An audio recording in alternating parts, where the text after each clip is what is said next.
Hello, everyone, and welcome to the ISFL Awards stream for Season 23.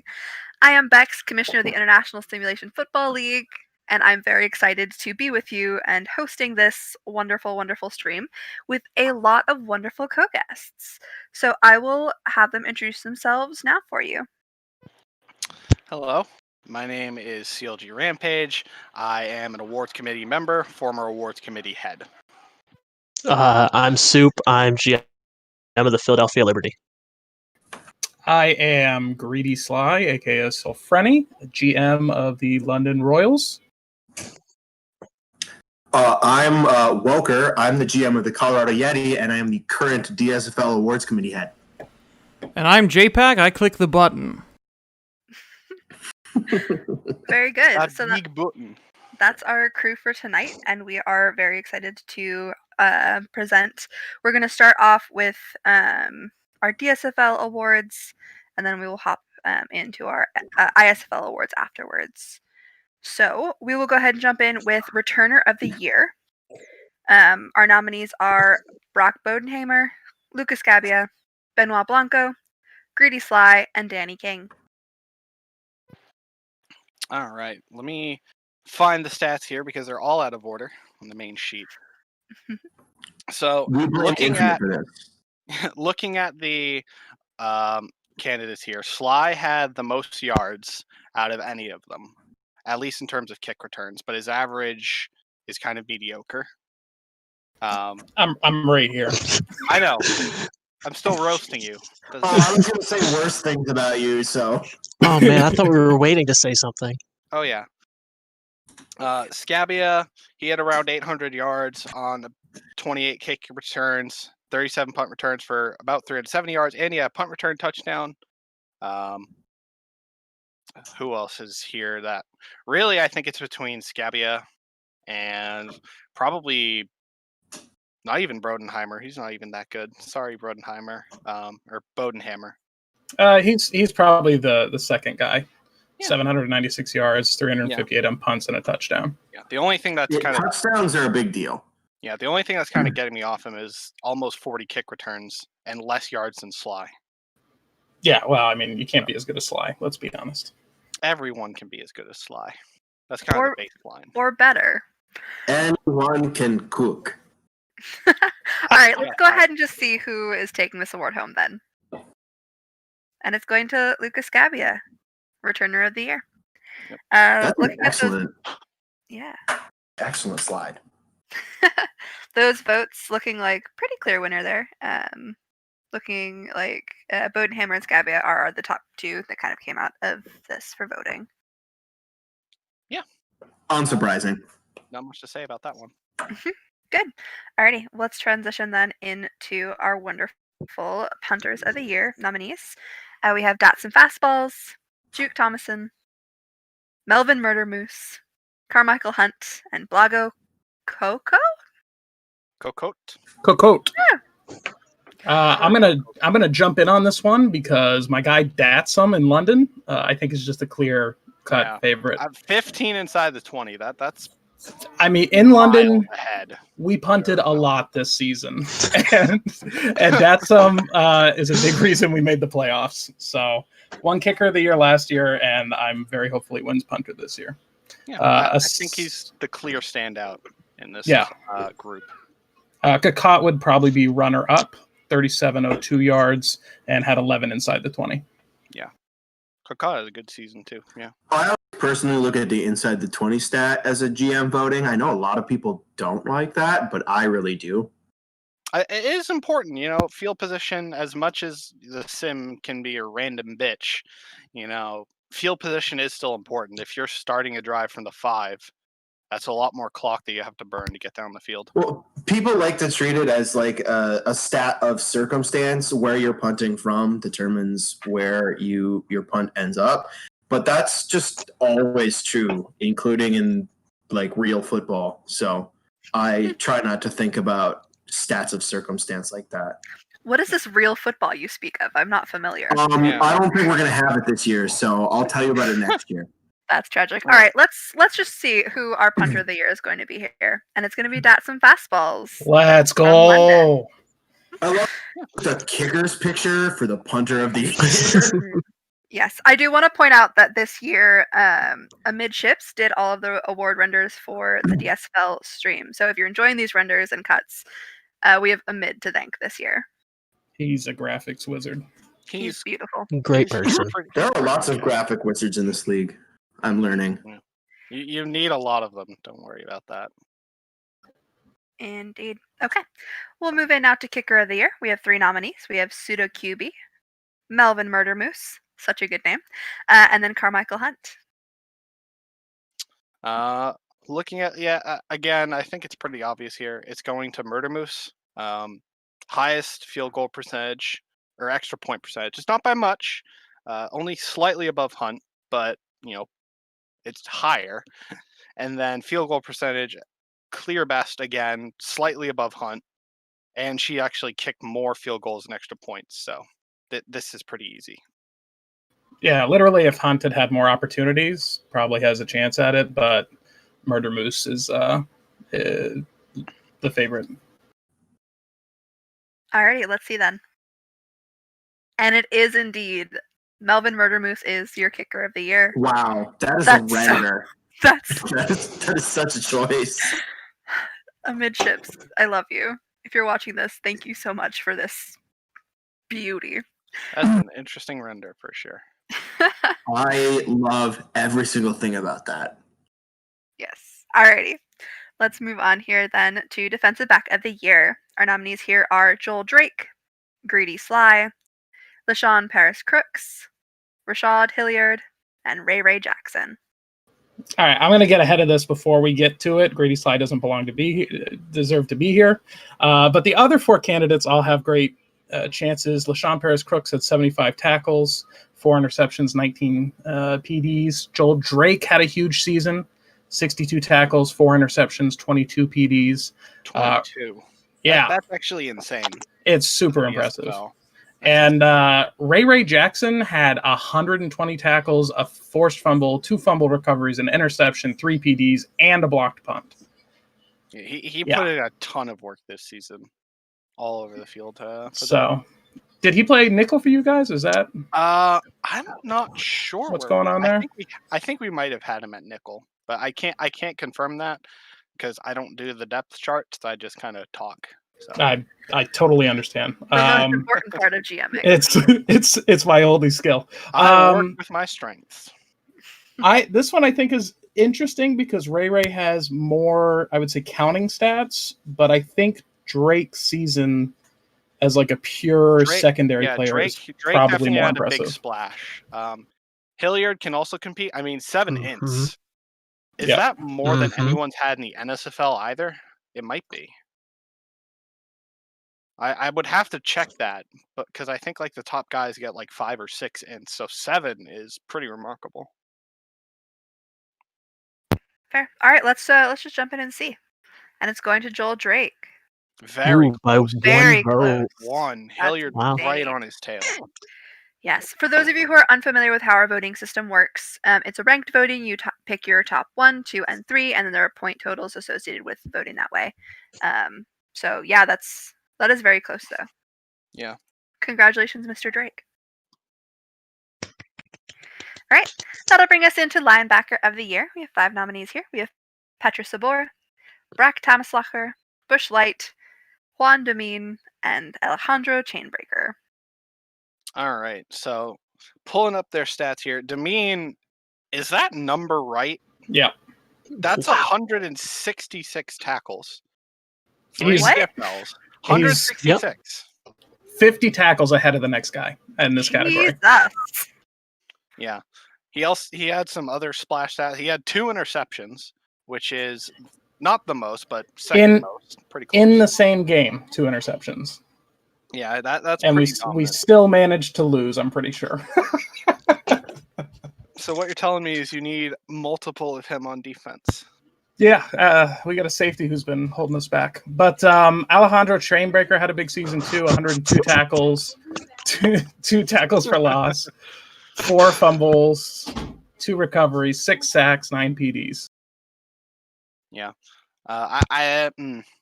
I find it hard to choose a third candidate between those two that I think wins it. I think it's between Demeen and Chainbreaker, really. Like they're just so dominant. Maybe Bush Light. Bush Light has a solid season. Yeah, I think Bush Light is a good third, but I think Domain wins it. He would be my favorite by a stretch. I wonder why you say that. Well, let's find out then. And it's going to Alejandro Chainbreaker. Another close one. That's Hey, That two is votes. very close, yeah. 2 votes. Soup Curse strikes early right there. Getting it out of your system early. Mhm. This will be the saltiest I get all stream. We're gonna get salty later. Probably. That said, great season by Chainbreaker. Perfect. Yeah. This will move us into Defensive Lineman of the Year. Our nominees are Woodrow Brooks, Mr. Large Sternum, Eric Eller, Arlington Heights, and Mattress Kader. Okay, so pulling up stats here, a lot of big numbers here. Sternum, 19 TFLs. He's a monster. That's pretty insane.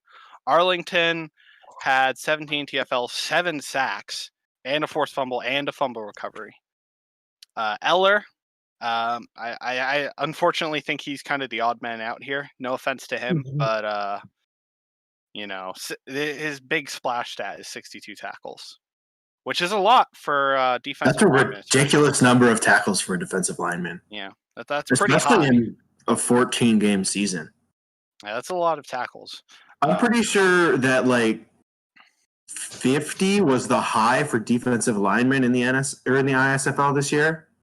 Somewhere around that. And we played a 16-game season, so yeah, that's actually pretty good. That should tell you how ridiculous of a number 62 tackles is for a defensive lineman. Yeah, I think this is a lot closer than linebacker of the year. I think there's a lot more worthy candidates that have a chance at winning it.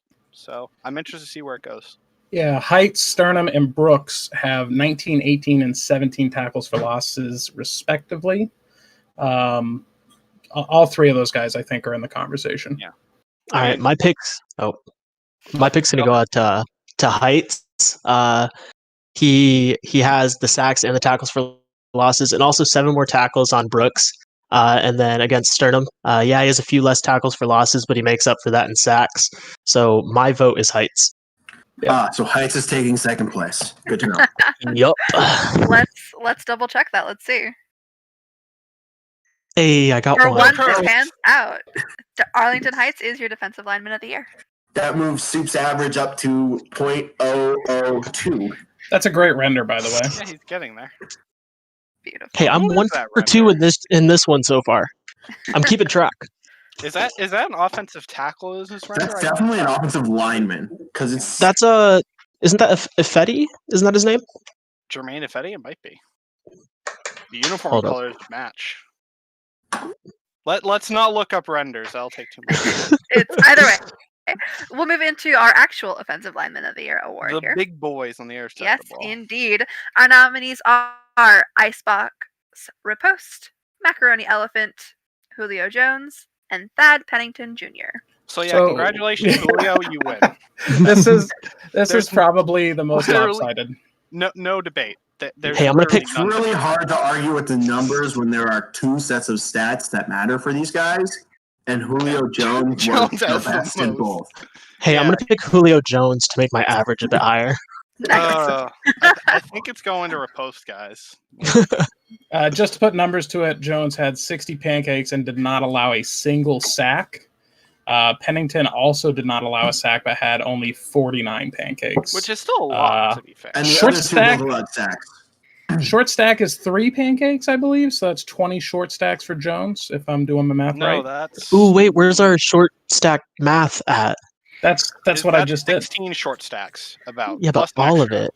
How many pancakes are you putting in a short? Anyways, Isn't it 3? that's what I thought. Either way, if we know that this is a pretty much no contest, we can jump in and it's say Jones. Julio Jones. Woo! Yes, indeed. 2 for Woo! 3. Shocker. Yes, indeed. Shocker. Very good. All right, this will move us into tight end of the year. Our nominees are Nemo, Z-Rex, Rigby Raccoon, Ragnar Crashwagon, and Nick Marksman. Okay. This is another interesting one. That's actually interesting. I thought Nemo didn't score, but he did. I just missed the touchdown. Yeah, Rigby Raccoon has the most receiving yards by a large margin at 656.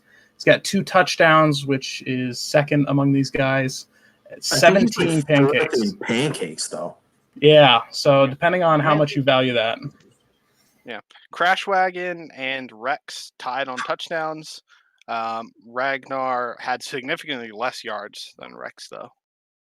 They tied on pancakes. I do think Ragnar had a lot of pancakes, though. Yeah, I mean, him and Rex tied on that one. They both got 24 pancakes, no sacks allowed. I'm going to go with Rigby Raccoon on this one. I'm just going to leave it at that. Yeah, that's like wide receiver numbers in the DSFL, give or take. Yeah, he averaged almost 2 yards more per catch than the next guy. I'm pretty sure he played at he was listed at flex back, which would sort of explain it. Yeah, that would help. All right. Let's see. Is Soup wrong? Ooh, 3 for 4. He's not wrong. Man, we gotta stop letting Soup have such a good batting average. Yeah, we gotta knock him down. All right. We gotta screw him up on the stats a little bit. I have the stats open right here. Nice try. All right, let's transition on. Should be wide receiver of the year next, I believe. Yes. Yes, correct. indeedy. And our nominees are Doug Howlett, Lucas Gabbia, Damon Brooks, Frederick McCain, and Drew Matthews. God, who organizes shit? This is It's right above tight end of the year. What do you mean? Yeah. While Where he's it should looking be. for That's it, where it goes. they this is probably one of the closest awards, I would say. Dre Matthews had 937 yards and 9 touchdowns. McCain had 942 yards and 8 touchdowns. And you might think their efficiency was different. There's literally 1 catch difference between the two. So they had very close to identical seasons, Matthews having 1 more touchdown. Yeah, I think it's between McCain and Matthews, really.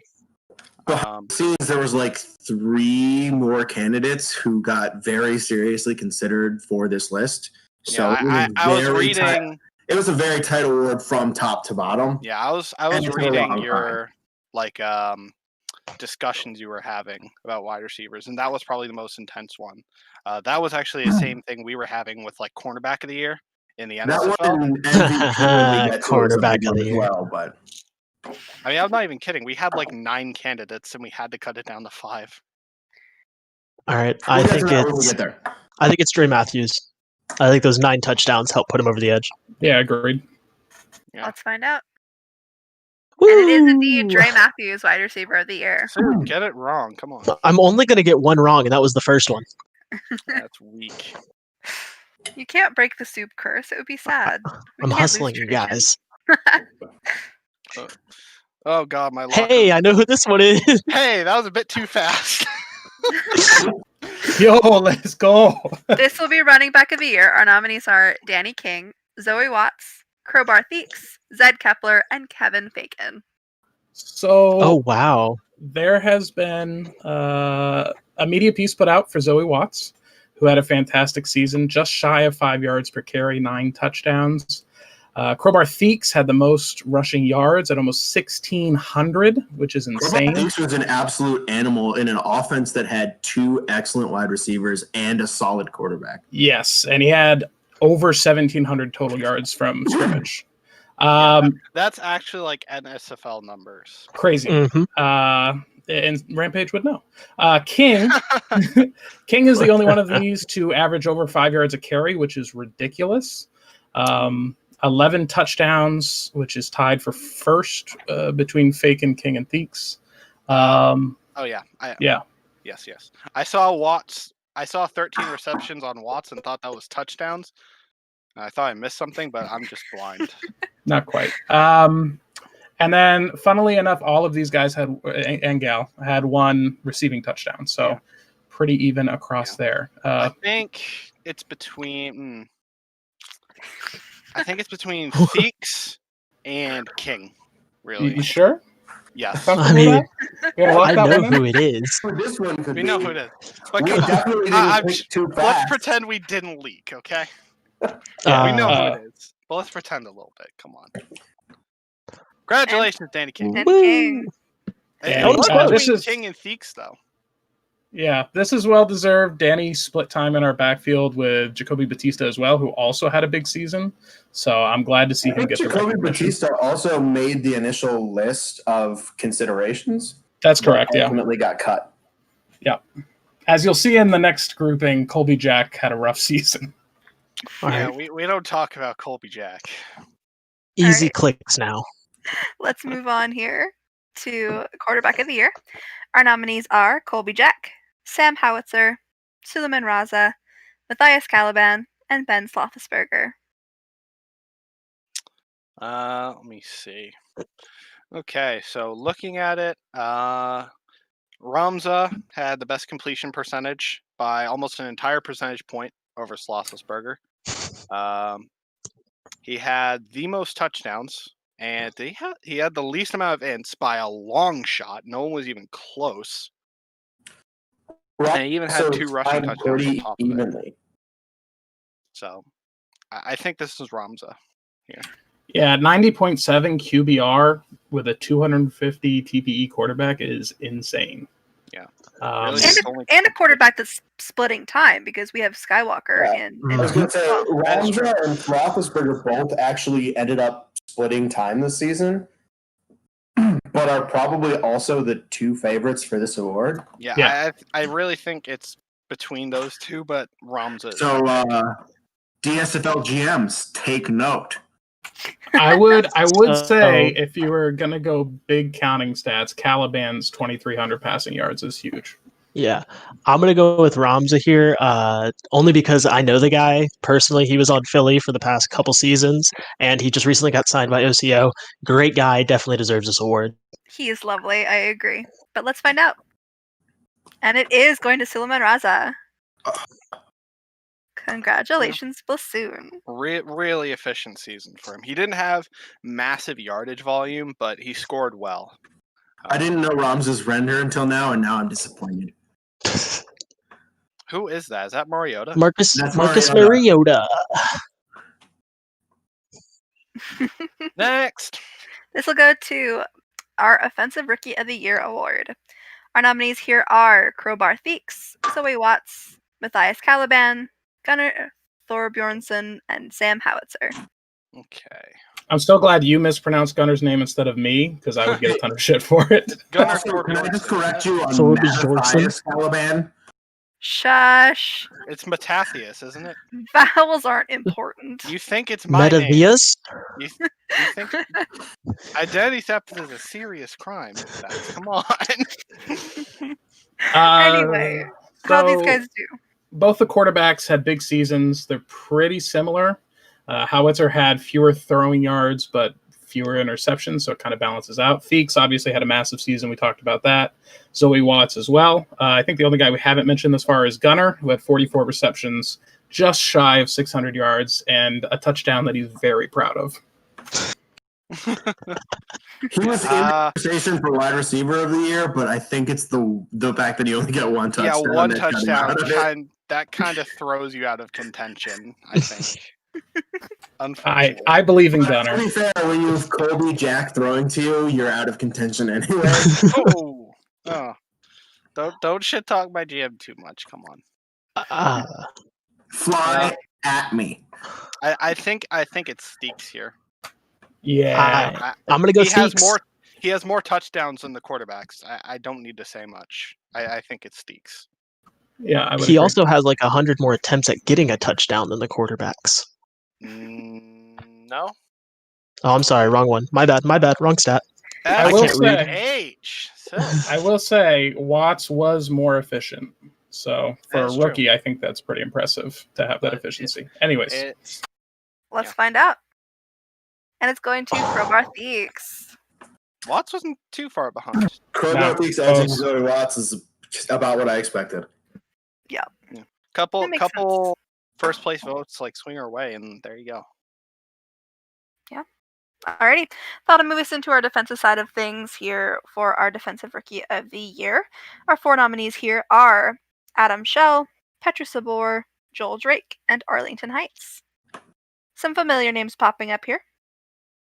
Yeah, so we've talked about Drake and Heights. Sabor, 88 tackles, 7 for a loss, 2 forced fumbles, a fumble recovery, 2 sacks, 3 interceptions, and 7 passes defended. So he had a huge season at linebacker. Shell as well with 82 tackles, 2 for loss, fumble and a recovery, and 4 sacks. And then Vaughn actually had a really nice season for a corner, 59 tackles, 2 interceptions, and 8 PDs. But Drake just has such a monster year. Yeah, Drake's ahead of him if we're talking corners. This is a tough one. I think it's between a Heights and Drake. Maybe Sabor can get in on this because Sabor, he had just a lot of splash stats. 7 TFLs, 2 forced fumbles, a fumble recovery, 2 sacks, 3 ints, which is actually a lot for a linebacker in the DSFL, and 7 PDs. So really, I think it's between Sabor, Heights, and Drake. Any of those 3. Really, I think it's between all 4 of them.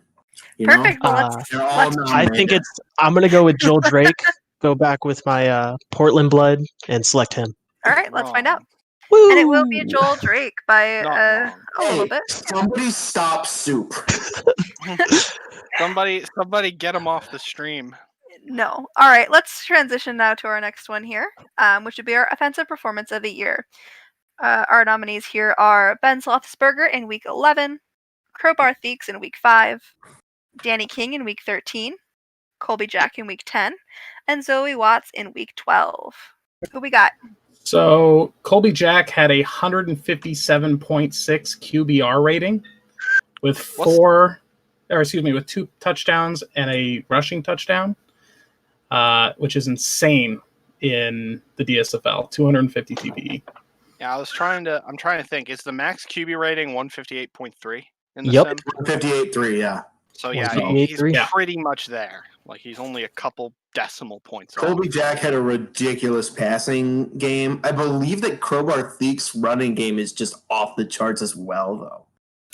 I would say out of the running backs, King's got to be the favorite. 3 touchdowns, 128 rushes on King is the one with 3 Yeah, touchdowns. Yeah. I mean, 19 rushes. if you're looking contextually, you'd have to look at the games. I wish we actually had like the games, like who they played against that week on the sheet. That would actually be really useful in this. Like it would give context. But I'll take note for future awards. yeah, but Voting. looking at raw numbers, King just better.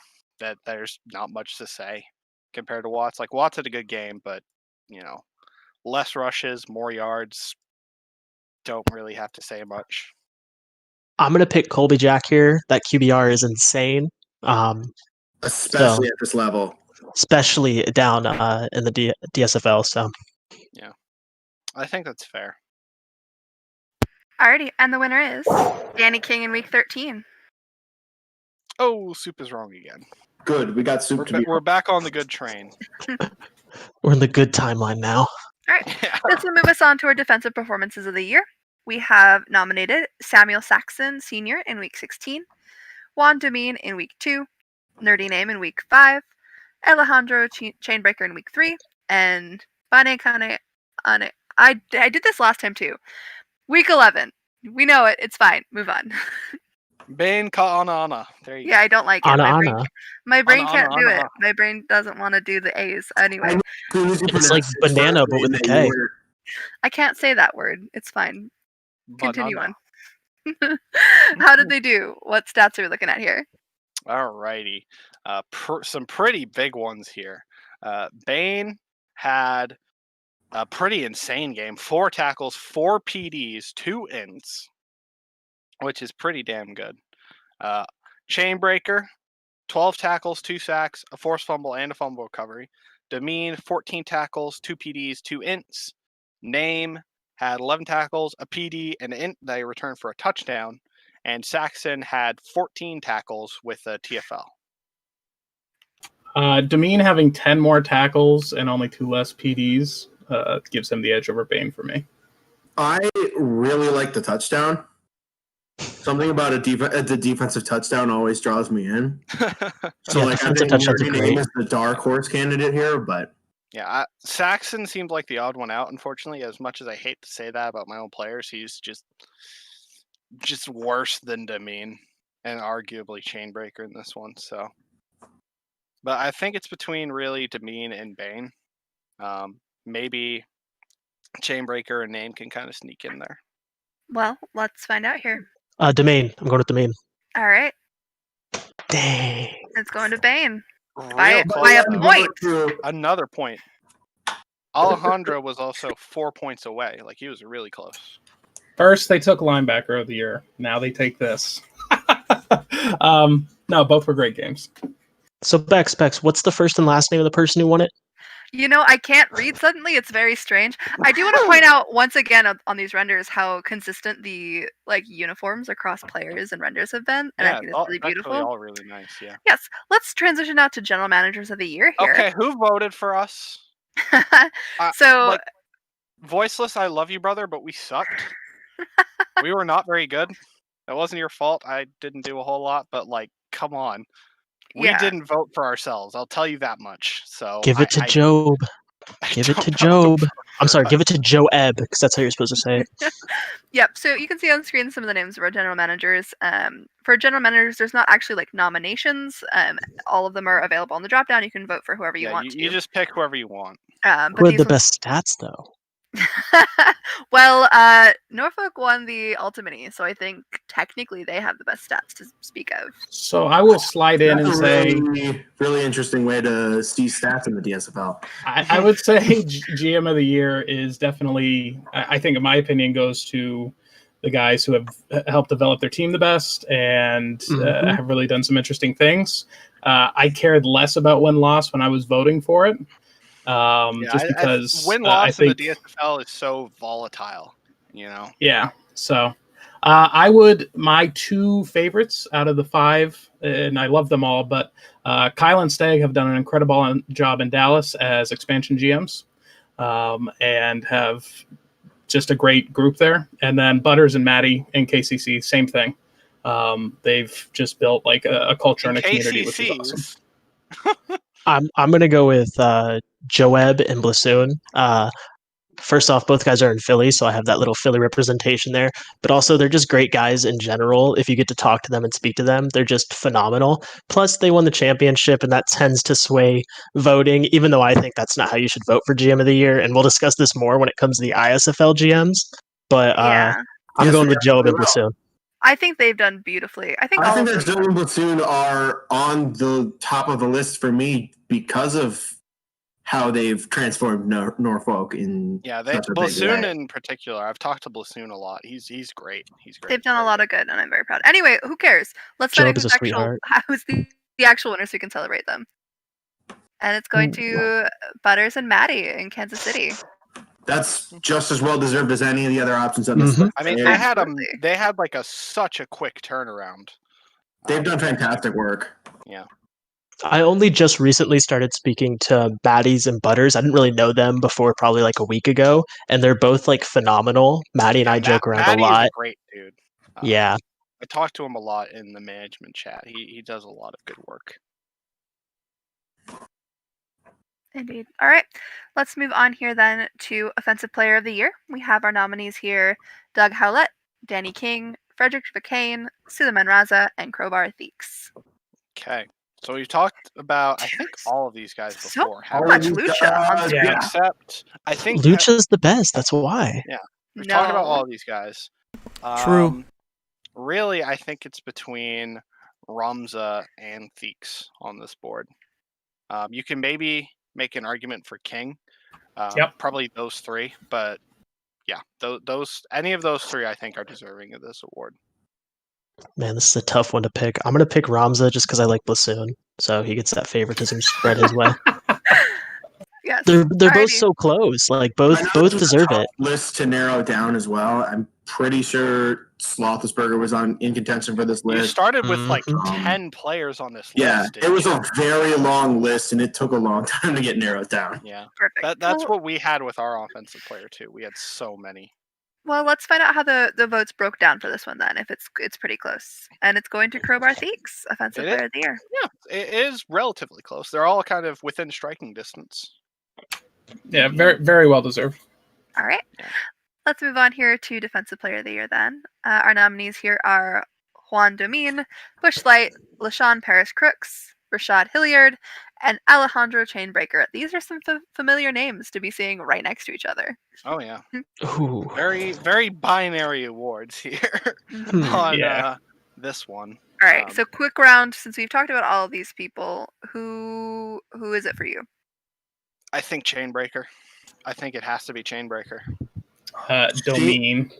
Chainbreakers who you Yeah. like if you're voting on like SLB type stats. Juan Domin is more of an MLB type, but I think they both make a very good case. I actually really liked Bush Light's season as well, but I know that the voters liked Domin and Chainbreaker a lot, so. I feel like Domain, definitely that tackle stat just breaks out, and Chainbreaker's more of like a high turnover kind of a rate with those 4 forced fumbles and 2 recoveries. But I'm going to go with Domain because I love tackles, and 166 in 14 games is just That's wild. That's a pretty absurd number. Yeah. Alrighty. Well, let's see what the voters thought. And it's going to Chainbreaker, Defensive Really Player of the close Year. again. Yeah. Domin, That's right up very there. good. Hilliard actually Hilliard two actually away. snuck into second place. Yeah, Hilliard actually real close. That's kind of surprising, actually. Oh, well, the 7 interceptions. Yeah, I understand that. Yeah, I seven glossed right over that. Yeah, 7 X is actually a lot. All right. Perfect. This will bring us to our DSFL focused most dedicated member. This is an award aimed at celebrating the people who come into the league and really hit the ground running and do great things. So our nominees here are Adapax, Kaya, and then Maglubiat, Mag, and Slothman07. All people who've come in and done some pretty cool things. Yeah. I've interacted with Kayam and Addo the most. I don't think I've seen Maglip around too much. You have not been paying attention to his media then, which is incredible. Well, I've seen his Mag. media, but I mean like talking about like Discord interactions, you know. Oh, he has scouted the entire season 25 class already. He's incredible. Oh shit. Yeah, literally like 80 some odd people by himself. Damn, that's pretty Yeah, fast. Mag is just absolutely. If you come into this league and you immediately impress Infinite with some of the things that you can do, that speaks volumes to me. And Mag Can did that. confirm, very impressed. I gotta give my nod to Mag here. I'm very biased, obviously, because I've been able to interact with them all season. But Mag's absolutely incredible and would be my choice of the 4. Yeah. Mag is good. I'm gonna put Adapax out there because Adapax is really cool. Talking with him, he's an awesome guy. Well, all 4 of them are All 4 of them are great amazing. users, Yeah, they're and they're all going to do incredible. great things in this league. It's just if you got to pick one. Yeah. I'd go with Mag. I think Mag has done a ton since he got involved. Sloth makes some like really great graphics, like phenomenal. Just to throw him out there, but my vote's on Mag. Okay. Yeah, I think I lean Mag as well. Although I don't know, interacting with Kaya has been absolutely delightful, and I'm always excited to celebrate more women coming into the league and like making it, making a home here, even though it is a very male-dominated space. So I think that too deserves a little bit of a special shout out in my mind. But yeah, I mean, let's just jump in and see what the GMs and head office thought. And indeed, it's going to Mag here, celebrating his work with all the sim stuff he's done, all the articles, helping out with teams. Like not even close either. Yeah, this is super well deserved. I already said it once, but like I say, he's been absolutely incredible in the locker room, interacting with the new rookies and making them feel comfortable in the league. The stuff he's done decompiling the sim. Can't think of a better guy. Very good. All right. That'll bring us to our Most Valuable Player award for the DSFL. Our nominees here are Alejandro Chainbreaker, Frederick Vacane, Juan Domin, Suleiman Raza, and Crowbar Theeks. I love how Chainbreaker is the only one whose position is mentioned on the slide. Just keep in mind that Player of the Year winners cannot win MVP at the same time. So it's Mhm. between Ramza, Demine, and Vikain, and I have to choose Ramza. He just had an incredible season. I find it really hard.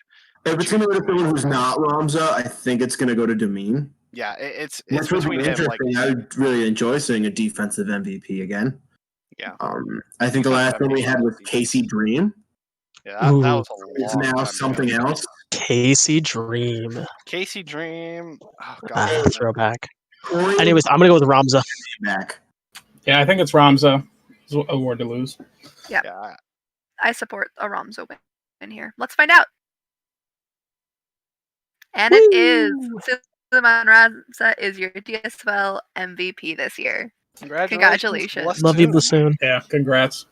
You did great work this season. For Yes, those indeed. keeping track at home, Soup is 9 for 15 on awards, and he had a 5 in a row incorrect streak.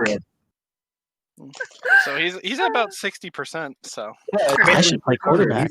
He's doing We haven't gotten to the fun stuff, so No. Oh, Okay, Alright. keep talking as I ISFL. change the PowerPoint. Woo! Yeah, I'm gonna go ahead and do another little cheeky at everyone in the main server to tell you that it's ISFL time.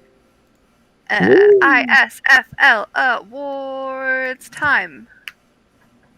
Yes, I would like to add 800 plus people. That sounds like a fun time for me. Too Well- late. It's already been done. while they're doing that, if you're a Season 25 new create, we're very happy to have you here. Welcome. hi. There's a lot of you guys. How are y'all? Yeah, a whole hell of a lot, and they are very fantastic. Yes, indeed. There's a All right. lot more than my class. My class was like, I think, 30 active people. Yeah, you came in a little year though. Yeah, Soup, didn't you come in season 19? Yeah, season 19 DSFL, season 20 ISFL. And the only reason I went in the first round is because the class was so small. Okay, everyone stop talking for 5 seconds, okay? Achoo! Okay, cool. Let's go. I sneezed, We sorry. ready. We That was back less in than it. 5 seconds. I'm almost positive. All right, this is gonna be a lot of fun. That was such a dumb joke, but it I'm made me pretty laugh sure so my class much. size is like 15 at this point. There's not many of us left. If that, I would say probably You have smaller. nothing than on 15. F16. Yeah, what about season 18? There's not many of us surviving either. For a Yeah, Reddit but the class. ones who are left are crazy. That's true, but like in terms of absolute numbers, it's not very good. There's been a large number of retirements and recreations for season 17 at this point. So All right, we're going to jump in here now with our ISFL awards. We're excited to celebrate. Congratulations to I usually do this at the beginning. Congratulations to the Ultimate winner, the Norfolk Seawolves. We didn't have a slot for that. Yeah, and then congratulations to our Ultimus winners, the LNI Wraiths. Took me a second. I was about to say Orange County, then my brain's like, nope, it's not them this year. Wait a minute. no, County didn't get it this year. Yeah, that'd be Yeah. news to me if they won. Surprise. Wait, All right, hold on. That would be news to no one. No one would be surprised if Orange County won. thank God it wasn't Orange County. I love y'all in Orange County, but it's someone else's I'm turn. just so tired of the league banner being orange. Yep, indeed. Alrighty, so let's jump in here with our returner of the year for the ISFL. Our nominees here are Desmond Scarlett, Mako Mendonca, Louisiana Purchase, Mason Blaylock, and Matthias Hanyati. So yeah, one of the big things to keep in mind is that Purchase, I believe he broke the kick return average record with Louisiana Purchase had a 34.4. phenomenal. 34.4 is actual insanity. Woo! It's a lot. Yeah. He's not Purchase. the only excellent returner on this list. Hanyati did extremely well. Yeah, Hanyati was the Mendonca best punt returner in the league, I believe. Mendonca was also just out of his mind. Yeah, I believe he had two kick two return touchdowns. touchdowns. Blaylock had a good season. And I know 105-yard return. was good as 105. well. But Louisiana Purchase just did things that people don't do in this league. Yeah, 34.4 is a record that probably won't be broken. Yeah, I think Louisiana is the easy choice here. And I have to say that because if not, Duke's going to murder somebody. I wish they separated returner into punt returner and kick returner because I could win punt returner, but it makes me sad. I'm going to go with the Louisiana Purchase here as well. Alrighty. Let's find out then. It's a purchase. It indeed is going to purchase. Congratulations, bud. Yeah. Indeed. I'm 1 for 1 in ISFL. All right, let's see. That one was pretty easy to be. It's a softball. All right. For punter of the year, we have 4 nominees. We have Sam Sidekick, Jacob Small, Venus Powers, and Alfredo Crisco. All right. So best average on this list was Mr. Sidekick with 47.4, with 19 inside the 20, and a 73 punt long. Crisco had the longest punt out of anyone with 75, and Small had the most inside the 20 with 25. That's out of 100. Sure that's a record. Yeah, 25% of the time his punt will go down inside the 20, which is pretty bonkers. Crisco having the longest punt of the season doesn't surprise me at all. Crisco has always been known for his absolutely long ball leg. I get to update Crisco every time he updates, and I just love seeing Crisco's updates because it's just kick power. Give me more of that. Dump it all. Yeah, I think it's between Sidekick and Small here. Efficiency for Sidekick, but not that much less than Small, or for Small. But I mean, they all had world good seasons. Even Venus Powers hasn't been mentioned yet, but Venus Powers had a great season punting the ball. Yeah, she did really well too. Actually, better average than Smalls, even though she had more punts than anyone on this list. Yeah, I like Jacob Smalls inside the 20, and that's what makes me go with Jacob Small for punter of the year. It's going to be a close one, I think. Let us find out.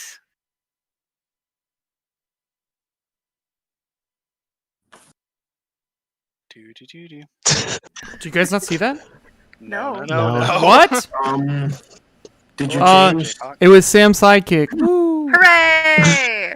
This one was very, very close if you're looking. You got 31 points for Sidekick, 30 for Venus, 28 for Small. That's insanely close. That's extremely tight. Close. There's very little. One vote difference. Mm-hmm. Yeah. Pretty crazy. I like it. I like it a lot.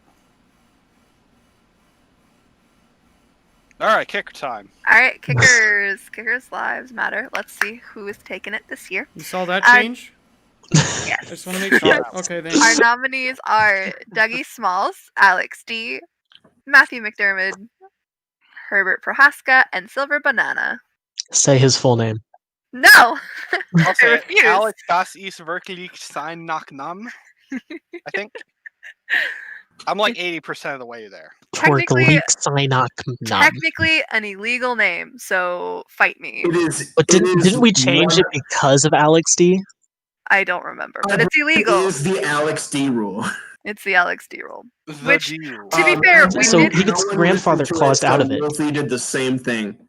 Mm-hmm. We did actually get someone to have special dispensation to have a long name this year, though. Who?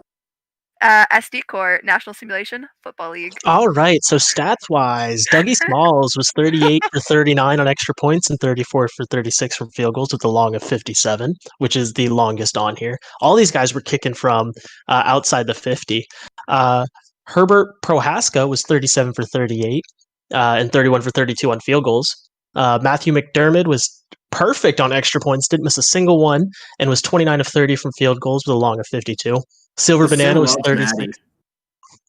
Silver Banana was 36 for 37 on extra points, and 32 for 33 on field goals with a long of 56. And Alex D was 45 of 47 on extra points and 29 of 33 on field goals with a long of 53. So first off, that sounded like you were reading the weather. And second off, I would give the edge to Silver Banana. Only missed one of field goals and extra points, but had a long of 56 and was just super consistent. Listen, if I didn't come in here and yell about how Silver Banana deserves this award, he would have my ass. I think he deserves it. Yeah, I think he probably gets it, it's going to be close between, I think, him and Prohaska. They had very, very similar percentages, literally within 0.1 on both sides of their percentages. I'm going to go with Okay. Silver Banana on here. Let's find out. Indeed, going to Silver Banana. That's our kicky boy. Yeah, 33 points to 30 for Prohaska. So, Yeah. Another pretty close one, actually. indeed. All right, let's see who's next. For Safety of the Year, our nominees are Prince Vegeta, Jamie Nakia, Matt Cross, Mason Blaylock, and Magnus Valdir. I think it has to be Blaylock here. I Mhm. can't remember who said it. It might have actually been you, Welkers, but I could be wrong. What? But it was like Blaylock was basically having a season at safety that safeties would have at linebacker back when that was allowed. I can't remember who said that, but like I kind of agree with that. Blaylock had a very good season. I can't remember who said that, but I swear I read it somewhere. And I mean, the stats speak for themselves. It would kind of shock me if that didn't come out of NOLA, just because, he plays for NOLA and they Really? have a very tight community that backs each other very well. Yeah, it might have been Hanks, actually. I can't remember who. And But, he would be right. He's absolutely right. Blaylock had a phenomenal season. Yeah, Hank says that he did say it in chat. All right. Okay, I was right. If we're going to talk about Homer picks, Matt Cross had a phenomenal season. Just absolutely insane. Matt Cross did it all. Great season, just all over the place. But I do think Blaylock's going to win the award, and that's my pick for this, just because Blaylock had a phenomenal season with 11 sacks and 5 interceptions. 11 sacks is absolutely crazy. It's worth noting that Vegeta also led the league in Vegeta. And Vegeta? Yeah. Vegeta. Vegeta. That's my favorite guy, Prince Vegeta. I don't care. Jeffy can fight me. Anyway, that's fine. I'll fight you in his stead. I, of course, am going to root for the NOLA win because I have a tiny bit of Homer in me. But, let's find out. A tiny bit. Just a little bit. Just Listen, and it is Mason Blaylock. Wow, Yeah. By runaway. 40 points to 26 He was a second. monster.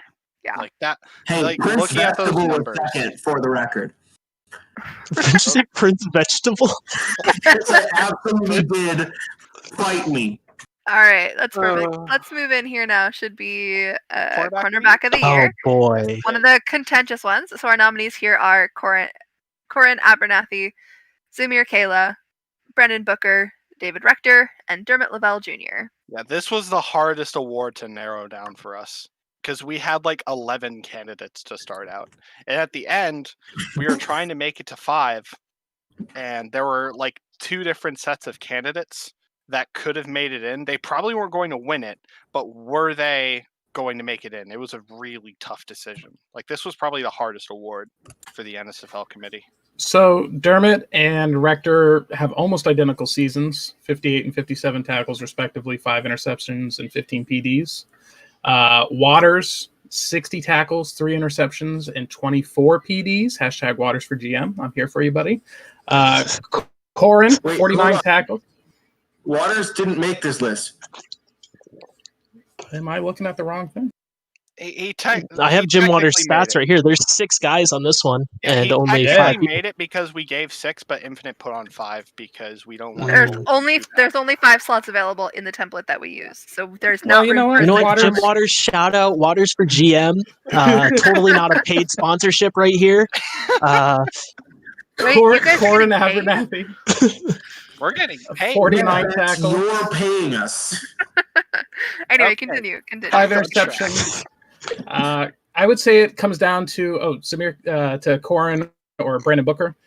Corin had 49 tackles, 5 interceptions, a touchdown, and 24 PDs. Yeah, 24. It was the most in the number league, of PDs this year, and it's really hard to ignore that. Yeah, I don't know what happened with the PD numbers this year, but they like shot up. Soup is ready to go to war.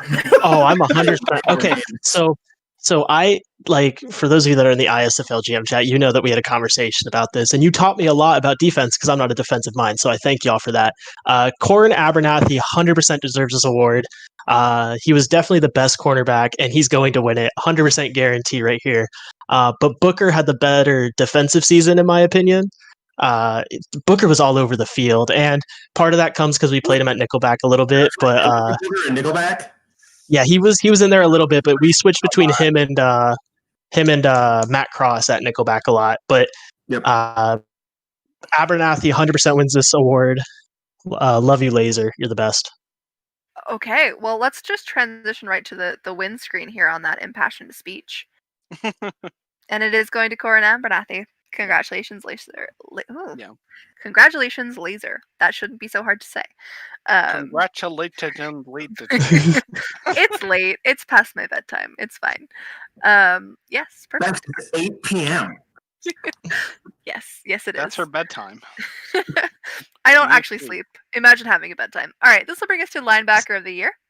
Our nominees are Ugarth the Dissector, Mo Berry, Douglas Quaid, Galf Wilf, and Quentin Bode.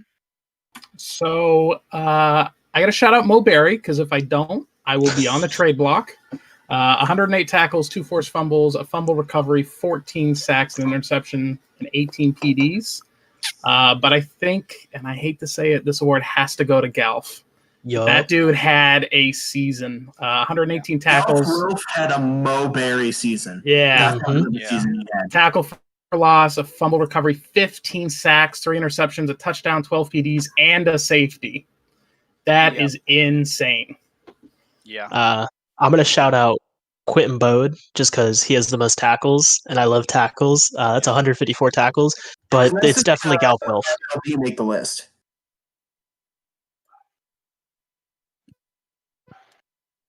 All right. Perfect. All right. Don't think we have much else to say. Yeah, let's jump into our winner here, and it's going to Galf Wilf. Look That's at that handsome man. Ran away. Handsome fucking man. Yeah, he ran away with that one. It almost doubled the votes of Mo. I mean, just insane season. Yeah.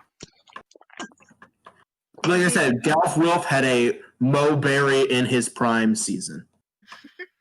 Also, shout out to Amid again. That thing's clean. I don't know if Amid did the ISFL ones. I know he did the DSFL ones. Well, but that'll bring us to defensive tackle of the year. Our nominees are Big Ed, Bubba Thumper, Rapid Eagle, and Giannis Kustis. Isn't there an R? Sure. Yeah, there should be an R. There's an R. There's an R. Infinite. So, okay, forget that I mispronounced your first name. I did remember that your last name is not that, so give me points. I think it's Giannis Krustis. Wait, is it Giannis? Oh, I thought it was Giannis. It could be either. I say Giannis just because that's how I say it. The GI kind of throws me off. How did these guys do? So, really here, I think it's between Ed and Thumper. Ed, 43 tackles, 4 TFLs, a forced fumble, and 12 sacks. Most sacks of any of the DTs. Thumper, 56 tackles, so more than Ed. 2 forced fumbles, a fumble recovery, 1 less sack. I think the dark horse is probably Krustis with 50 tackles, 3 TFLs, a forced fumble, fumble recovery, 7 sacks, but he was only one of 2 players in this to have a safety. The other one being Pete Miller, who's not actually on here. It was a weird year for that. Normally we get more than that. Mm-hmm. I'm going to go with Rapid Eagle to pull this off, with Ed also being on the list and having had a better season. Yeah, I think it's Big Ed. I hate to thump the Bible for myself, but your name is literally Bubba Thumper. Yes, that is my name. I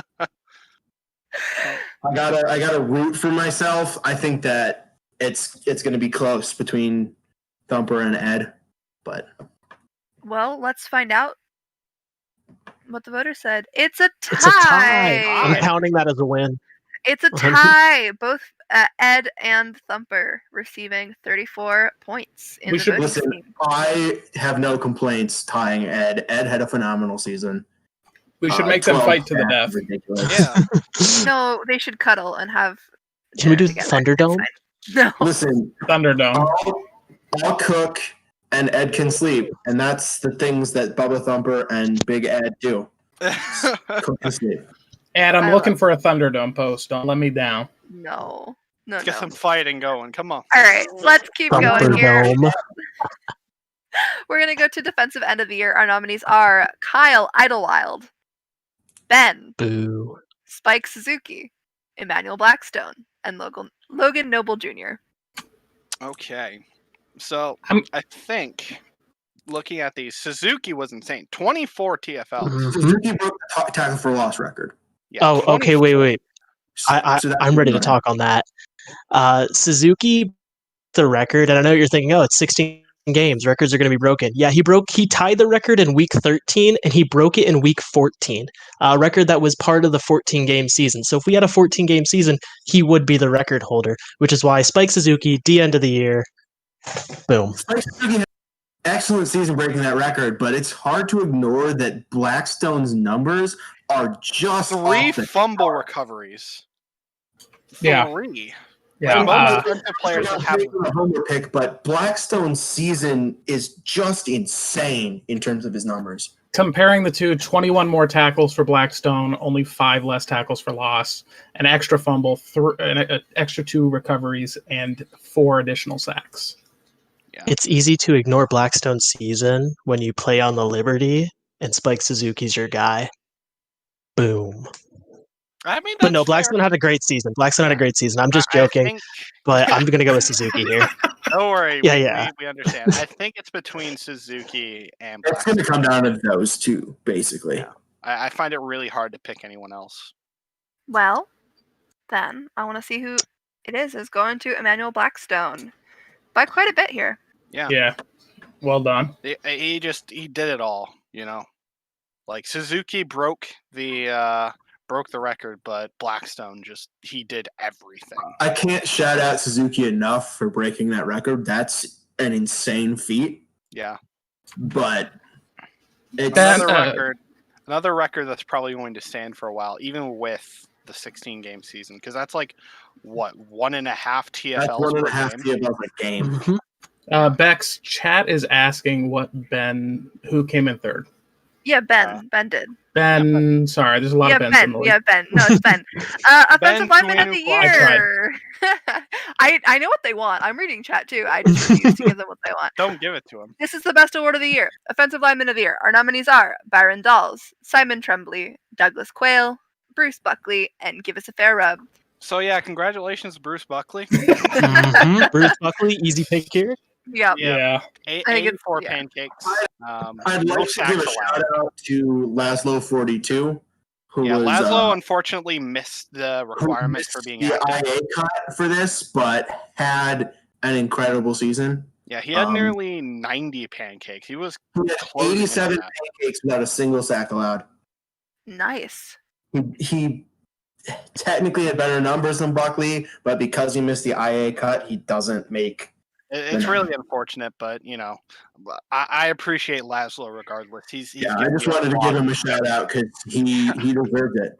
Yeah, He had a Laszlo great gave me a season. lot of good seasons. I can't And complain. I know that he's active again. That's heartbreaking. I was talking to him earlier today. Yes. Yeah, All he right. actually did he recreate yet? I think he did. I could be Is there a wrong. new Laszlo 42 yet? I think might be.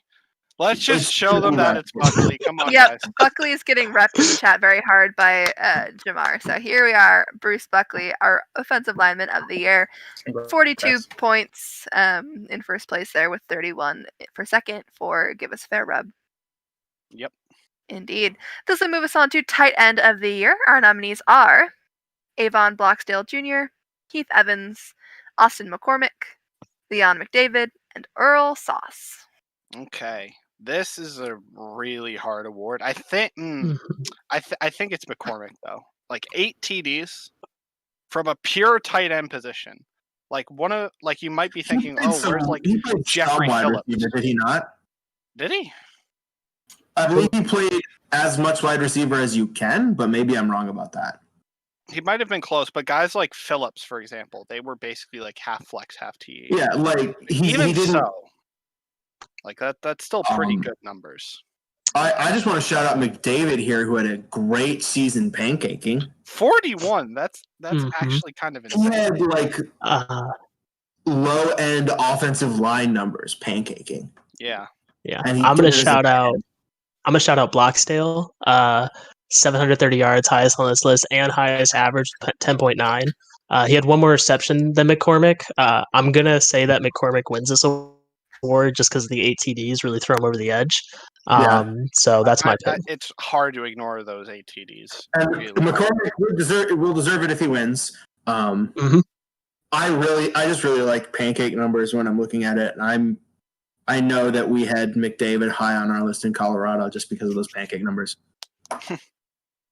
I have to correct the record for TH before he yells at me. But Noka apparently played 5% of his snaps at the FL, which Flex? is Yeah, flex. slot. Oh, Yeah, he put it in the slot? my brain has a really hard time with that abbreviation because it doesn't make sense, and everything else at tight end. So Okay, that Only really 5%. Wow, that's actually really good. And that actually makes the season far more impressive, in my opinion. Mhm. Yeah. yes, So let's see who wins. And it is going to Austin McCormick with is that the 46 points. Is that the max points you can have? I'm not very good at math, so I don't know. There's but- 5 HL members that vote? Probably. So no. He No, wait. could've There got was only 4 of max. us this year because we're 1 member down. He could have got 48 max, so he did not. Is Very, HO very hiring? close. Is that what I hear? HO has an announcement that will go out as soon as whoever is writing it finishes writing it. So, this will bring us to wide receiver of the year. Our nominees are Net Gaines, Saba Donut, Rain Gordon, William Lim, and Nacho Varga. Donut. Just give it to Saba already. Donut. Yeah. It's Donut. It's Donut. He led the league in Holy touchdowns, he led the league in yards, Yeah. and like he did Average. so like that's not surprising, but he had the season to win this award. Yep. I do want to give a shout out to Nacho. Not for this season, but the upcoming season. He is 3 touchdowns away from being the Philly franchise touchdown receptions record holder. So Varga, you got cool. this. Just stay out there for a couple. Literally, if more he has like seasons. one more even decent season, he's got it. So I do want to shout out Lim, who I believe is the only rookie. He's not. No, second he's season. not? He's second season. Oh, okay. Whereas all the rest of these guys are fairly They're established. pretty established. Yeah. All right. And the winner is Saba Donut Donut. by another 46 vote count here. So Yeah. This one was really easy. Look at that render. It's beautiful. What All a right. man. That's very Let's clean. continue on here to running back of the year. Your nominees are Matthias Hanyati, Tatsu Nakamura, Sam Torrenson, and Marcelo Tariki. I don't know if Matthias Hanyati's on this list. I mean, I know. Honestly, have I don't to understand how he season. keeps winning Come these on. awards. I think he's paying off HO. If you could do that, that would be great. I could use some dough. I mean, Tariki is also on the list, so if anybody's gonna pay off HO, it's probably Yeah, but I mean, I'm gonna be completely real here. It's Hanyati again. Like Mhm. it's 1,800 yards from scrimmage with 16 touchdowns. it's worth noting that Tatsu Nakamura had the most rushing yards. Yes, But but it's not like an insurmountable margin because it's him not and a Hanyati. reliable margin by any means, but it's just worth noting that Yeah, he was the leading rusher this they have season. good Yeah, but they seasons. both had the same average, so that's Yeah. comparison. Another shout out, record watch. Sam Torrenson is 93 yards away from being the franchise leader in rushing yards for the Philadelphia Liberty. That's pretty cute of him. So he's Really? already got it. Yeah, so week 1 opponents, if you guys could just let him get to 94 yards, that'd be nice. Yeah, I think he'll get there. Factor in Yeah. the fact that he played seasons in Chicago. Oh no. What have you done? It does not factor in the fact that he played seasons in Chicago. I just want to point that out. All right, let's focus back on the task at hand and look at our running back of the year winner here. It will be Matthias Hanyadi, shockingly enough. Another 46. Another So 46. it's literally been 3 46s in a row. I still don't know why Buckley wasn't a 46. Man, you guys are just making this easy for me. I've gotten 2 wrong so far. It was a pretty clear-cut year for most positions, I think. But let's move on here now for our next one. Let's talk quarterback of the year. Our nominees are Cooter Bigsby, Franklin Armstrong, Wolfie McDummy, JQ, and Easton Cole. All right. So Who do we like for this one? Armstrong and Q. That's who it's between. Mhm. And It's gonna be really hard to unseat Q here. yeah, His season was, he as I scored a mentioned lot. with Donut, his season was just outstanding. Yeah. I mean, yeah, in like a season of mediocre QB play, because QB play in general this season was actually kind of bad. It took a step back despite moving up to 16 games. Yeah, so They got tired.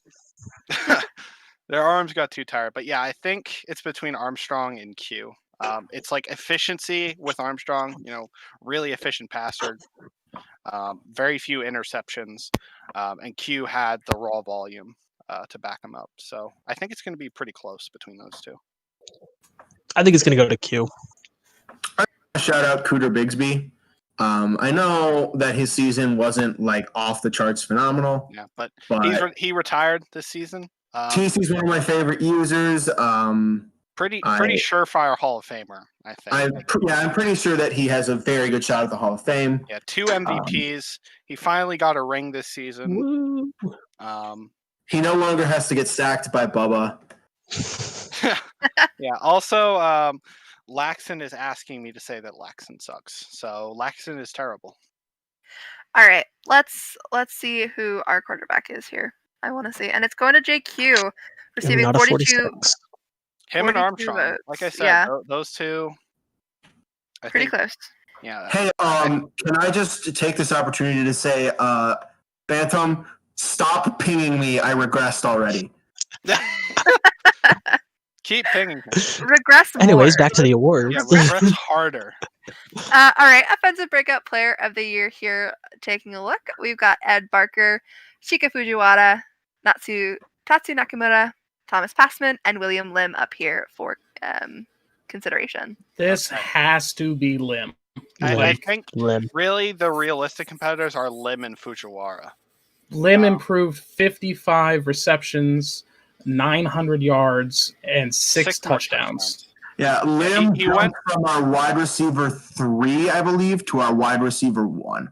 Yeah, and the numbers show it really shows incredible work. Lim actually helped me win my fantasy, so thank you, Lim, for that, and congrats on your award. But Fujiwara had 55% completion both seasons. I just think that's a fun stat because crazy how it's the same both seasons in a row.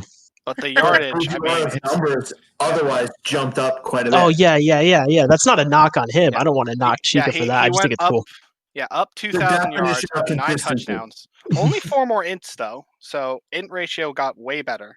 QBR almost went up by 10 points, very close to that. So, I do want to mention too Ed Barker, who deserves a little praise, had 16 more receptions and literally doubled his production in yards and touchdown. Yeah, that actually looking at that, that's kind of crazy.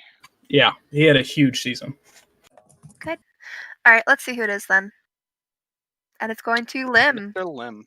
Yep, pretty good number. Yep. Yeah, pretty convincingly there. Very Man, good. I love that render. Yeah, all right, just Heinz Ward smiling makes me happy. we're gonna go here now to defensive breakout player of the year, and our nominees are Spike Suzuki, George Fisher, Douglas Quaid, Big Ed, and Jamie Nakia. Here, it's hard to say anybody but Suzuki.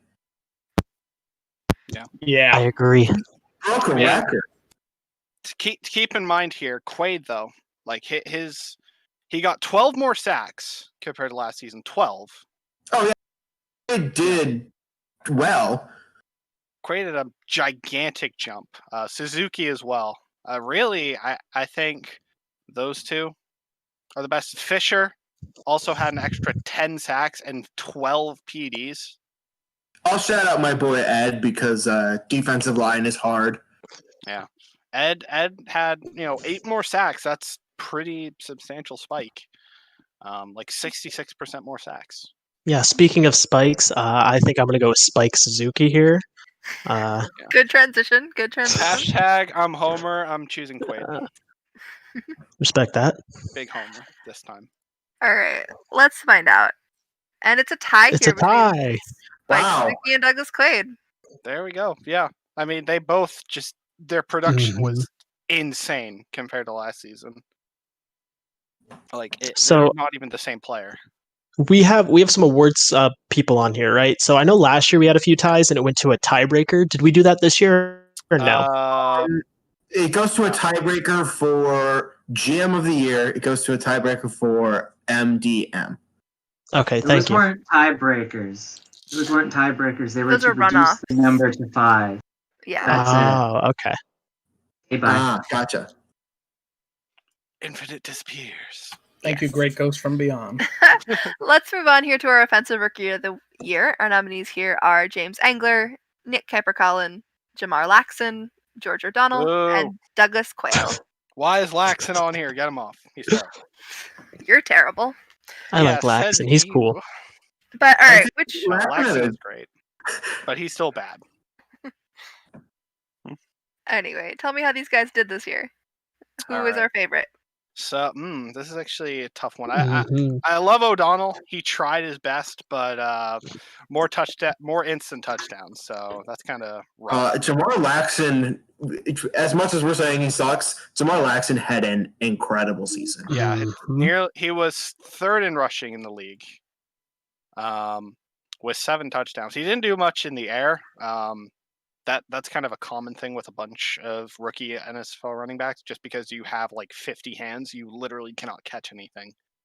But I'd like to shout out the offensive lineman on this list, Douglas Quayle. Yeah, I Mhm. mean- Fair rubs. yeah, he Fair did pretty well for himself. I will also point out Angler had more receiving yards than any of the tight ends for tight end of the year. Yeah, I think the issue was he Did not didn't. play tight end enough of the time. Yeah, Yeah, That- well, even still, it's still an yeah. impressive Even feat. still, it's important. Yeah, it's important to keep in mind. But yeah, he did good. Yeah, I'm going Jamar Laxon here. All right, Yeah. and you're gonna be correct here. Laxon receiving 41 points. Yeah, Next closest would be Angler with 26. So, Angler came pretty close. All right. Next up, defensive rookie. yes. So for defensive rookie of the year here, our nominees are Tyrone Shields, Hingle McCringleberry, Tyker Ohm, Jim Waters, and Son Goku. This is where I get to talk about my guy Jim Waters. Yeah. 60 There you go. tackles, 60 tackles, 3 interceptions, and the big number, 24 PDs. The same number that the now reigning cornerback of the year won. It's just an incredible corner season out of him. Yeah. It I was- do want to shout out Shields as well. Old Duck, great guy. He had a pretty damn good season. Like he was playing nickelback a lot, but when he played quarterback, I mean, 15 PDs, he still put in a ton of work. Hey guys, if we keep talking, Soup won't be able to talk about Tyker Ohm. No, I know it's going to be a shock, but I'm going to talk about the Philly player on this list. Shocker. Really? Tyker Ohm, which on the thing says Tucker Ohm, which is a typo, not on this performance, but on our list. But Tyker Yeah, Ohm is actually the record holder for most tackle for losses in a game, in a Philly game. So shout out to him for that. I think that this award will go to, I'd have to say probably Jim Waters. I really liked his season. If it's not Waters, I don't think we've mentioned him yet. Goku had Mhm. 51 tackles. Goku was someone that we really liked in Colorado for this. Yeah. 8 sacks at 8 sacks. DE. That's actually pretty high, isn't it? Yeah. It's really hard to do at defensive end. Yeah. And he That's had between Waters and Goku. Even Blackstone didn't get 8 sacks at defensive end. Yeah. Goku also had a safety. The only guy here to do that. Wow. Yep. Alrighty, let's see what the Points. voters thought. And it's going to Goku. Hingle was actually close too. Close, yeah. Mhm. The one dude we didn't really talk about. Yeah, I mean he had pretty good stats too. I mean, 117 tackles, 3 TFL, 8 sacks, and 13 PDs. You know, he another player that kind of did it all. Indeed. Well, congratulations, Son Goku, on being Defensive Rookie of the Year. This will bring us to Offensive Performance of the Year. Our nominees here are Apollo Reed in Week 5, Wolfie McDummy in Week 15, Bruce Buckley in Week 11, JQ in Week 5, and Matthias Hanyati in Week 10. Okay. Before anybody says anything, Bruce Buckley had 13 pancakes in Week 11. Yep. 13. That is Against wild. Yellow Knight. Pancakes. I mean, to be fair, I will say this: equal offensive lineman and defensive lineman is not a fair matchup for the defensive linemen. They'll just get bullied because our DEs are usually pretty young. We have Money and Cho out there, and they're around the same TP as Buckley, and it just doesn't work for defensive linemen. They Sounds just get like your bullied all day. it sounds like your defensive lineman should get good, bud. Yeah, they Hey should. now. I Hey don't now. know. I don't know.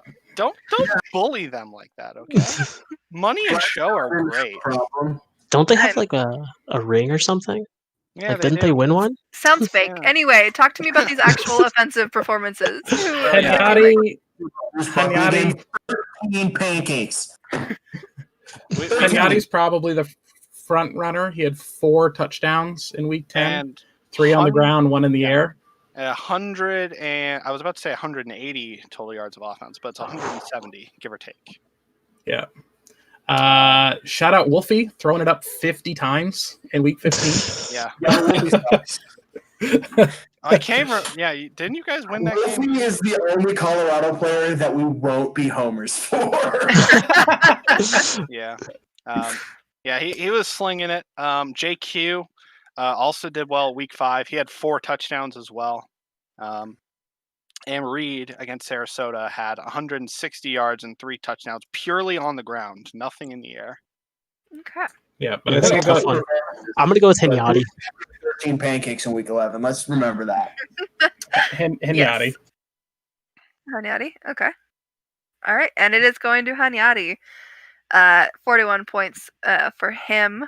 Our 13 pancake boy got 13 points in voting, so that's Hey, So he That's Bruce fun Buckley deserves better than this. not bad. and Hey. Wolfie there at the bottom with 9 Yo. points. Poor Wolfie.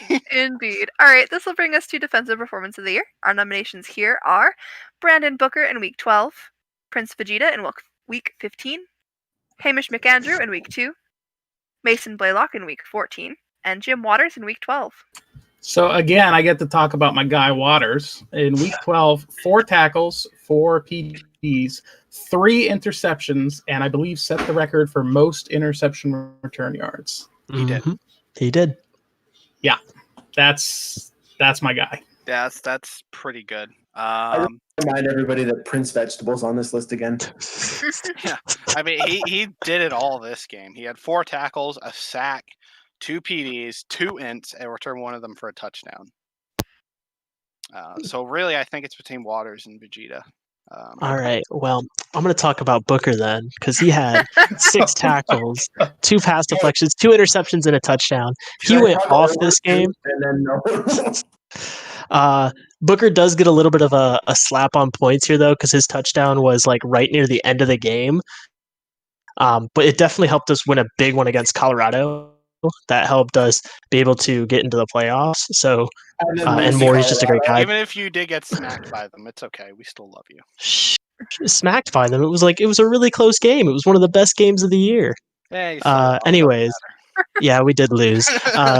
It goes to Jim Waters, though, in my opinion. Most interception return yards record. Yeah, I love find records. It hard to take it away from Waters. Okay, let's see if the voters agreed with you. And they did. 44 points accumulated for Waters Also, that's here. a Tua Tagovailoa render. Why? Why not?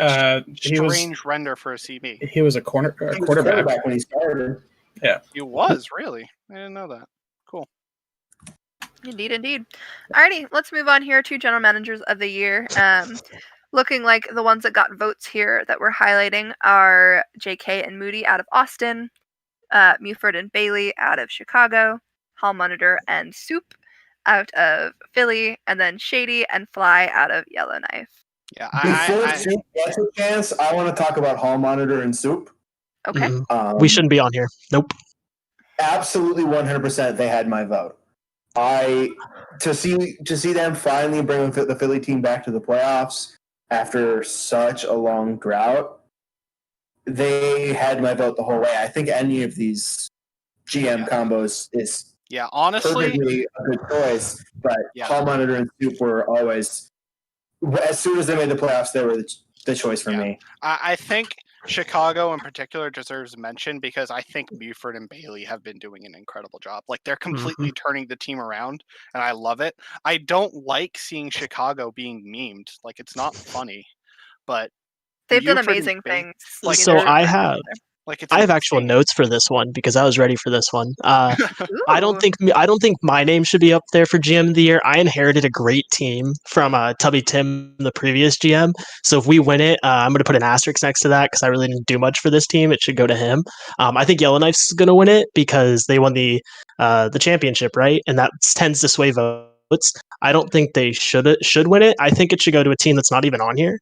I think a team like Arizona, who almost made playoffs, even Austin. I think Austin, which is on here, I think Austin was great. They were underdogs in like all their games and made it to the championship. Watching what Austin did in the playoffs, it scared the shit out of me for the most of this game. I'm not even kidding. I was like, we're gonna lose again, aren't we? It's happened. It's fate. I'm putting a prediction right now, a Soup prediction for the future. Next year, GM of the year, I think Chicago will be perfect for next year. They have absolutely just crushed this free agency that has happened. They signed a lot of guys.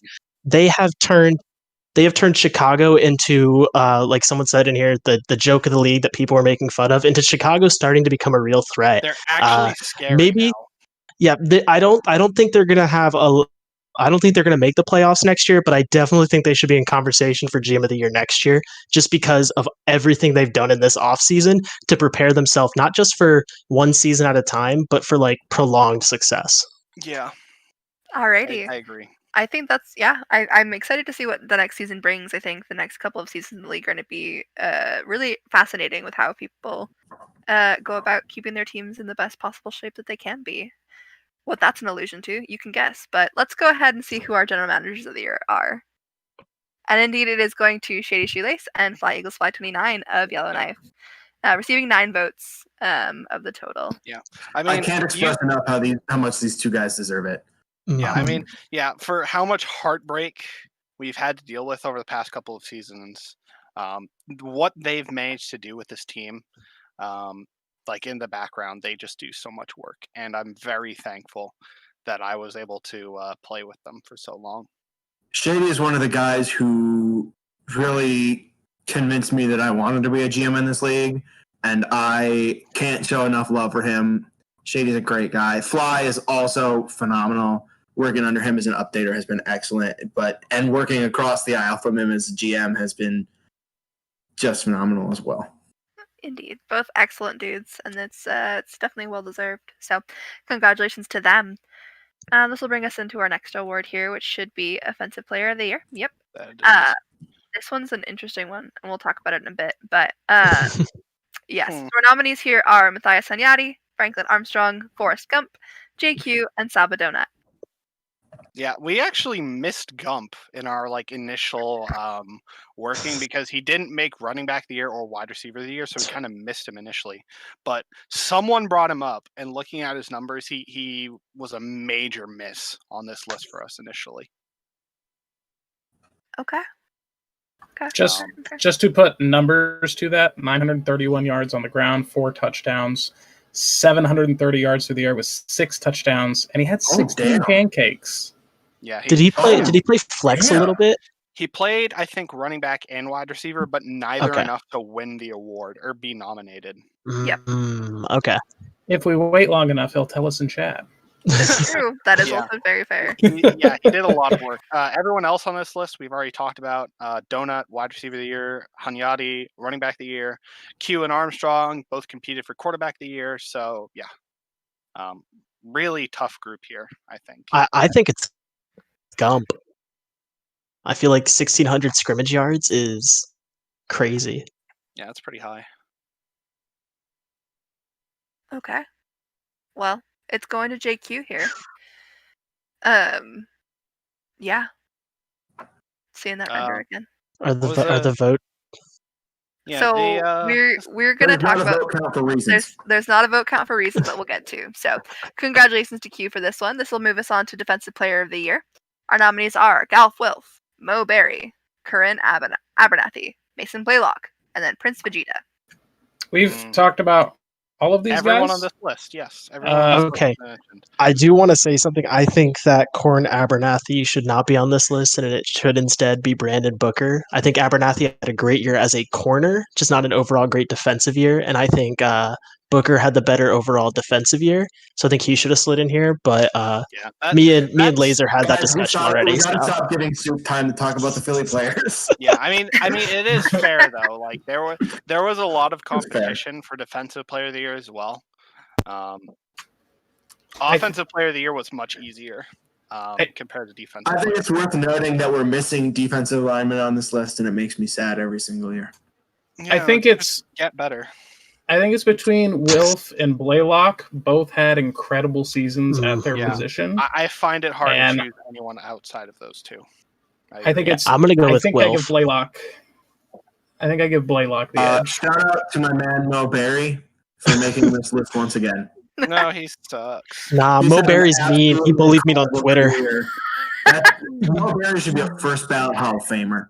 All I right, hope he isn't because he bullies me on Twitter. let's Yeah, let's yeah, leave Galf Twitter Wilf. to Twitter and let's see who our Defensive Player of the Year is. And it's going to Galf Wilf. what a sexy man. Congratulations. Yes, beautiful. Look at that hairdo. What even is Congratulations to that? him. Yeah. Alrighty, this will move us into most dedicated member. We've got some wonderful people on Oh, here yeah. this year. This Um, is a list of heavy hitters. so- Our first nominee here is JPac, who's on the stream with us now. He runs basically all of our off-season events as our streamer. He He is clicks the buttons. what? He clicks the buttons. He does. He clicks the buttons. He's also good.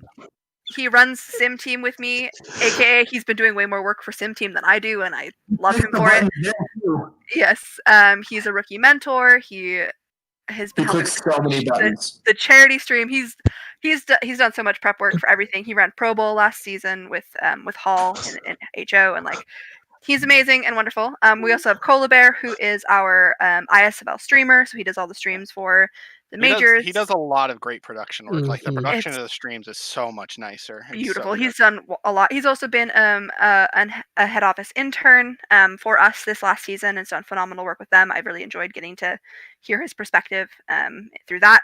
We have Colt Classic, Xlizer, and Lemon, who all do great things. I want to label them together for just a second because they've all been hugely beneficial for us on our development team. Oh they've yeah, been they're the working ones on that the are website. moving. Getting ready to move off of specifically Colt does a lot of the like the pretty stuff for the website. He's been making stuff that like looks really clean and beautiful and wonderful. I just want to give a shout out to Colt. He sent me an idea he has for changing my SIG, and it is just beautiful. It was Yeah. It blew me away that he would bid on changing my SIG and then work so hard on it. He's amazing. He's Xlizer, fantastic.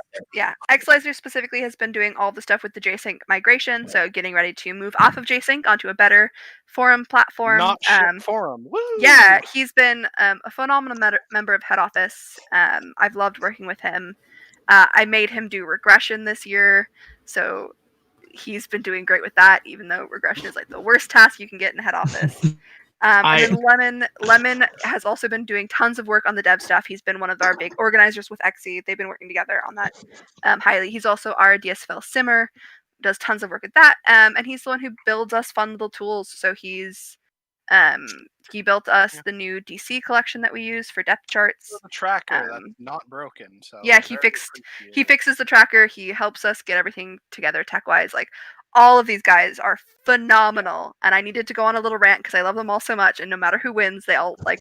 We have to choose one. That's just how it is, unfortunately. Yes, I do want to give X a shout out too, because amongst all of his responsibilities, he still finds time to help us in London, which is wild considering how much he does. Absolutely. All right, let's see what the voters thought though. And it's going to Exelizer. Congratulations, my dude. Yeah, Yeah, absolutely. but all of these people are phenomenal, and they do such good work. And I'm thankful for every single one of them. All right, the big one. All right. MVP. This will bring us to most valuable player. Our nominees here are Matthias Hanyati, Mason Blaylock, Franklin Armstrong, Galf Wilf, and JQ. So I think it's between Blaylock and Hunyadi, because Wilf and Q can't win it. Correct. Because they won their Play of the Year. So really, I think it's between those two. I think it's going to go to Hanyati. Tell me which Philly player deserved to win, Soup. What, Philly player? No Philly player.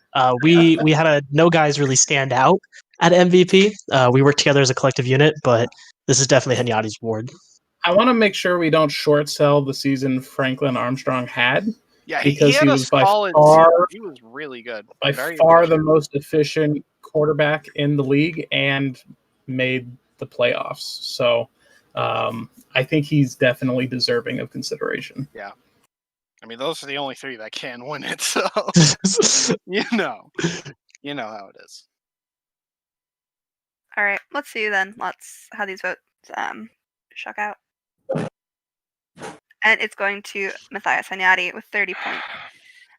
So the reason that there were not votes on the other one that we need to talk about is there is a rule on the books that says that you can't be both your blank player of the year and MVP. The way that the votes worked out, Hanyati won both of those, but you can't win both. So that's why it's a little bit wonky. I warned you all. So Hanyati has been given the MVP award as the higher distinction for that win.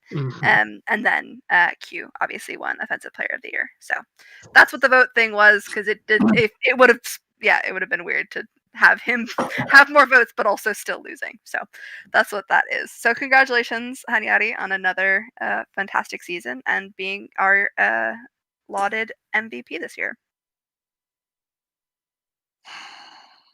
So very good. That's it, right? Those are the awards. Yep. That is the end. Perfect. Then I get to So- give my spiel, thanking everyone for joining us. And if you have enjoyed this experience and you want to join us for more, we have great content coming up. We have our ISFL draft stream on Thursday night. We have our charity live stream on Friday. We're doing a little tournament with some people from around the league. If you haven't checked out our charity stuff yet, if you're still new to the league or you just haven't seen that we're doing a charity thing, we're raising money for the NAACP. We're doing auctions for different things. There's some perks that you can just outright buy through donation. And then we're having our big old celebration stream on Friday.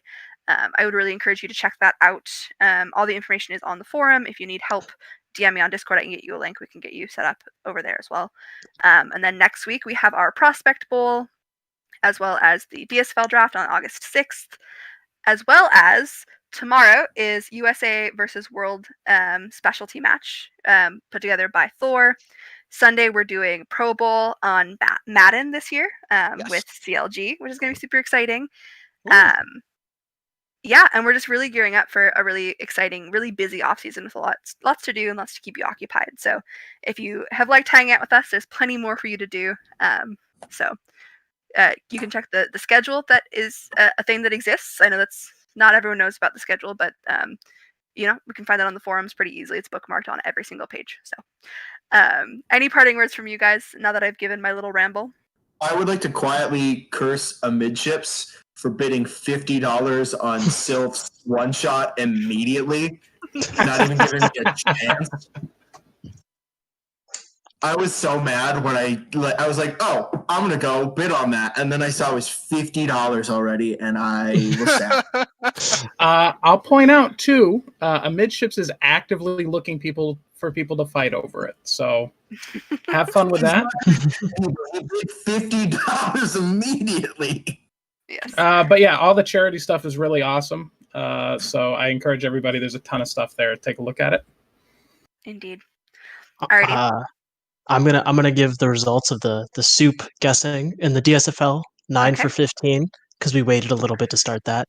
NSFL was 20 for 22. I only got 2 of them wrong, for a total of 29 for 37. So not perfect, but serviceable. That'll do. We'll see how you stack up in future years. But all right, I think that's all from us. We want to thank you again so much for joining us, and we hope you have a great rest of your day, whatever time